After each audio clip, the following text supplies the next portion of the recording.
Hi friends, welcome to my channel. ನಾನು ಶ್ರೀದೇವಿ. ನಾನು ಇವತ್ತಿನ ವಿಡಿಯೋದಲ್ಲಿ ನಿಮಗೆ ಸೀ ಕ್ರ್ಯಾಬ್ಸ್ನ ಯೂಸ್ ಮಾಡಿಕೊಂಡು ಕ್ರ್ಯಾಬ್ಸ್ ಕರಿನ ಹೇಗೆ ಮಾಡೋದು ಅಂತ ತಿಳಿಸ್ಕೊಡ್ತಾ ಇದ್ದೀನಿ.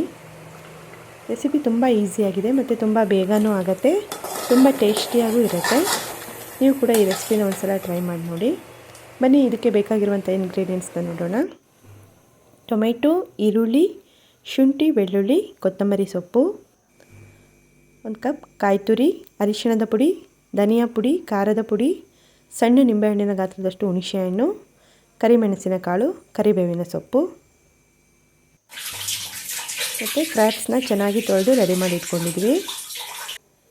ಇವಾಗ ಒಂದು ಬಾಣಲೆಗೆ ಎಣ್ಣೆ ಹಾಕಿ ಮೊದಲು ಈರುಳ್ಳಿನ ಫ್ರೈ ಮಾಡ್ಕೊಳ್ತಾ ಇದ್ದೀವಿ. ಈರುಳ್ಳಿ ಚೆನ್ನಾಗಿ ಫ್ರೈ ಆದಮೇಲೆ ಟೊಮೆಟೊ ಹಾಕಿ ಮತ್ತೆ ಫ್ರೈ ಮಾಡ್ಕೊಳ್ಳೋಣ.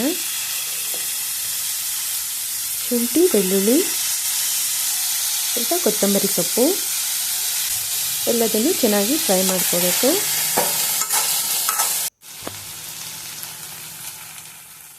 ಮತ್ತು ಮಸಾಲೆ ಐಟಮ್ಸ್ನೆಲ್ಲ ಹಾಕ್ಕೊಳ್ಳೋಣ. ಅದಾದಮೇಲೆ ಎಲ್ಲ ಮಿಕ್ಸ್ ಮಾಡಿಕೊಂಡು ಗ್ಯಾಸ್ ಆಫ್ ಮಾಡಿ ಇದಕ್ಕೆ ನಾನು ಕಾಯಿ ತುರಿನ ಆ್ಯಡ್ ಮಾಡ್ತಾಯಿದ್ದೀನಿ.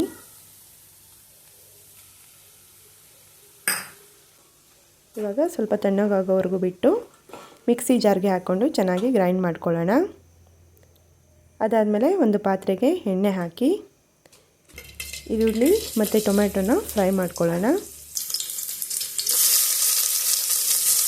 ಈರುಳ್ಳಿ ಟೊಮೆಟೊ ಚೆನ್ನಾಗಿ ಫ್ರೈ ಆದಮೇಲೆ ಇವಾಗ ಇದಕ್ಕೆ ಕ್ರ್ಯಾಬ್ಸ್ನ ಹಾಕಬೇಕು.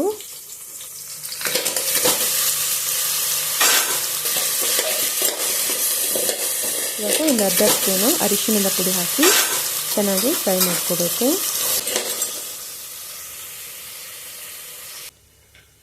ನೋಡಿ, ಇವಾಗ ಒಂದು 5 ನಿಮಿಷ ನಾವು ಲಿಡ್ನ ಕ್ಲೋಸ್ ಮಾಡಿ ಚೆನ್ನಾಗಿ ಬೇಯಿಸ್ಕೊಳ್ಳೋಣ.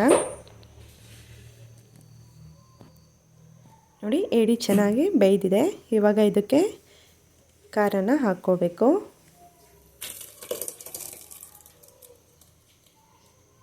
ನಿಮಗೆ ನೀರು ಎಷ್ಟು ಬೇಕೋ ಅಷ್ಟನ್ನು ಆ್ಯಡ್ ಮಾಡ್ಕೊಳ್ಳಿ. ಸ್ವಲ್ಪ ಗಟ್ಟಿಯಾಗಿದ್ರೇ ಗ್ರೇವಿ ಚೆನ್ನಾಗಿರುತ್ತೆ.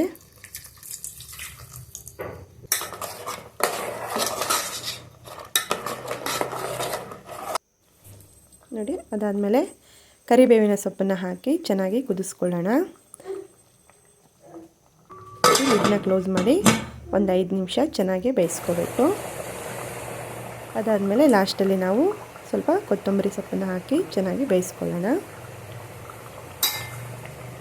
ನೋಡಿ, ಏಡಿ ಕರಿ ರೆಡಿ ಆಯಿತು.